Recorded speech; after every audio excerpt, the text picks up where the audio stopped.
Guys, আল্লাহ মাফ করুক। এই জীবন আমারে দিয়ে আর কিছু হইতো না। 2 দিন যাইতে না যাইতে আমার মাইয়া আমারে কইব, আম্মু কালা মিষ্টি খামু। কিরে মাইয়া, ধলা টাকা না, কালা মিষ্টি খাইবো। তো ঘরে থাকা অল্প কিছু উপকরণ দিয়ে সহজভাবে আজকে বানাবো কালো মিষ্টি। তো মুড়ি তো নর্মালি আমাদের সবার বাসায় থাকে। তো মুড়িটাকে ব্লেন্ডারে দিয়ে গুড়মুড় গুড়মুড় করে রেডি করে গুঁড়া করে নিয়েছি।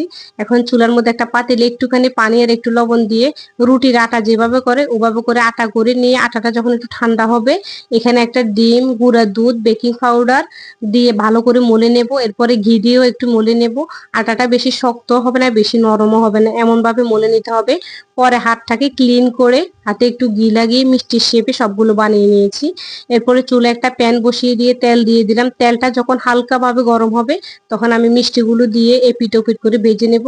সাথে চিনি শিরাটাও রেডি করে নিচ্ছি, যেহেতু আজকে প্রথম দিন বানাচ্ছি, এই জন্য পরিমাণে কম করে বানিয়ে নিচ্ছি। তো এখন ভাজা কিন্তু কমপ্লিট হয়ে গেছে। কালার বানাইতে পারলাম না, একটু লালচে কালার হয়েছে। সবগুলো চিনি শিরার মধ্যে দিয়ে দিলাম। 30 মিনিট পরে দেখেন একবারে চিনি শিরা টেনে মিষ্টিগুলো একবারে রস রস হয়ে আছে। তো সবার খাওয়া শেষ, এখন আমি খাচ্ছি আর কি।